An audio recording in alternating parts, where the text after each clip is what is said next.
Thank you so much for having this presentation. I consider it a great honor. I wanted to thank Mario Iribarren for his excellent translation and Andres Cristo for the wonderful introduction that he did for the book. I thought I'd talk about just sort of the genesis of the book, what it's really about. I mean, here we are, supposedly the most intelligent life form, at least on this planet, and yet somehow we are the only species that has designed and actually built the means of our possible extermination. How did this come about? And in exploring that, I kept coming back again and again to American culture, because it is the United States of America and the culture of the United States that has created these super weapons that lead to the possibility of actually extinguishing ourselves as a species. And it also leads to America as the leader of a situation in the 21st century where we find ourselves in perpetual war with no apparent way out. The title of the book is War Stars, not Star Wars, but War Stars. It means a number of things. One, the ultimate weapon that we've created, thermonuclear bombs, fusion bombs, are actually small stars. They work just the way our sun works. So those are actual war stars that are deployed, ready to wipe us out if we make a mistake. It also, the title also refers to the stars of war in American culture. And I start off with Robert Fulton, who is really quite stellar in his role as a star, because Fulton in the 18th century decided that he could invent a super weapon that would have only defensive uses and would eliminate the greatest threat to world peace, which was the British men of war. And this would, that once he built this super weapon and deployed it, it would lead to perpetual peace and prosperity for the entire planet. What the weapon was the submarine, and he did. He designed it and he built it, and it was out there deployed in combat. It didn't actually sink any ships, the first ones. So here is the first American conception of the ultimate weapon, the super weapon that would bring about global peace. And we look at the evolution of that weapon, and we get all the way to the present, the 21st century, where the submarine is now in the form of Trident-class submarines, which carry those war stars, those thermonuclear weapons. In fact, the Trident-class submarine carries 192 thermonuclear weapons, each one more than 8 times more powerful than the atomic bomb that incinerated Hiroshima or Nagasaki. We'll jump forward a century to the late 19th century, the 1880s, 90s, when a form of literature which had emerged first in England and the continent, that is future war fiction, took a special American turn. The American fictions of future wars saw the United States being invaded, and then saw the United States, usually a lone genius, creating an ultimate superweapon, sometimes actually atomic in form, which brings about global U.S. dominance, U.S. rule, and because the United States, being so enlightened, now rules the world, global peace coming about through superweapons. Toward the very end of the 19th century, in 1898, there was an American response to the H.G. Wells novel War of the Worlds called Edison's Conquest of Mars, which took this to another level. It took it to an interplanetary level, and has Thomas Edison designing a whole fleet of spaceships which goes to Mars and exterminates the entire population of Mars. This was serialized in a New York newspaper. The first issue, the first episode in the serial on the newspaper shared the front page with the news of the USS Maine departing for Havana. This is 1898. 10 years later, flash forward 10 years later, Jack London writes a story called The Unparalleled Invasion, in which the world threatened by the masses of the Chinese population is saved because a U.S. scientist designs bacteriological warfare, which is then implemented on China and exterminates the entire population of China. And this is supposed to be a blessing, which once again brings about a universal global reign of prosperity and peace.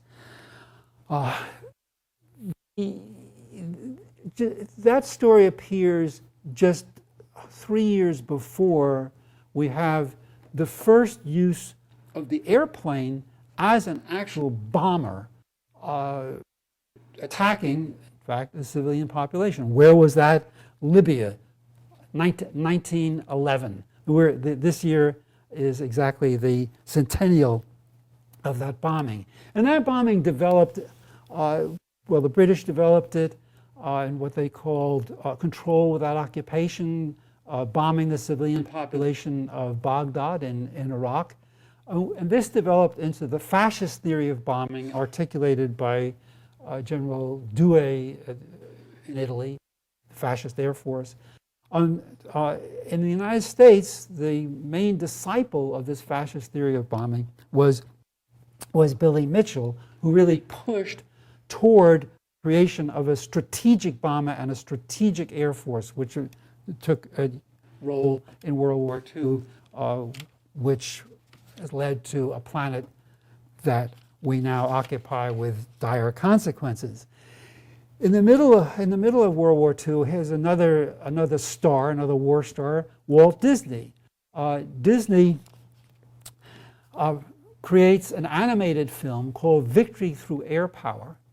And think of this now in terms of that planetary genocide imagined in Edison's Conquest of Mars, or Jack London's The Unparalleled Invasion, the extermination of the entire Chinese people. The Walt Disney picture, this is 1943, shows a vast armada of U.S. strategic bombers blackening the sky, turning into an eagle. They transform into an eagle and entirely destroy the people and the island of Japan, wiping out the Japanese population entirely.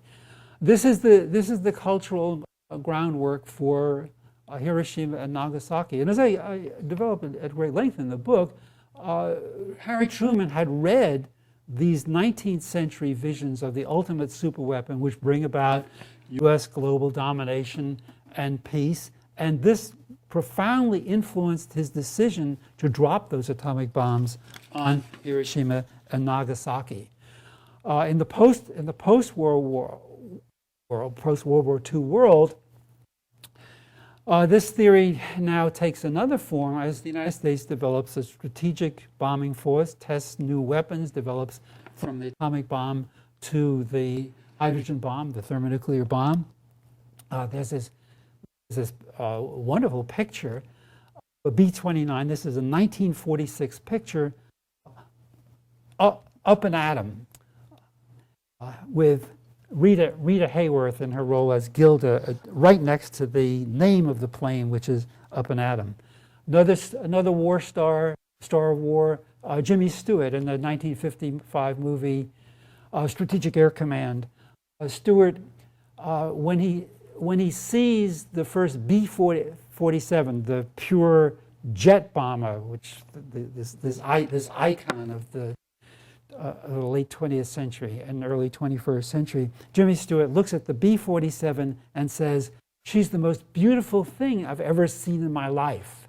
There we see, this alienation of the erotic, of sex and love into the technology of war and death is a major feature of this culture.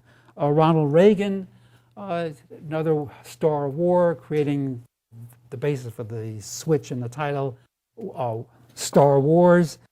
And then finally, here we are in the 21st century, which is conceptualized in the neocon document under George W. Bush, the project for a new American century, which looks like almost a replay of these late 19th century fantasies of American global hegemony, superweapons achieving through that global rule by the United States a peaceful world. With all the fantasies that of America under attack by these powerful weapons and super weapons, when the attack finally comes, providing the opportunity that the plan is for the new American century we're hoping for, it comes not in the form of some advanced superweapon, but 19 guys armed with box cutters. Immediately after 9/11, the culture takes another turn as we now plunge into the so-called war on terror, a bizarre concept.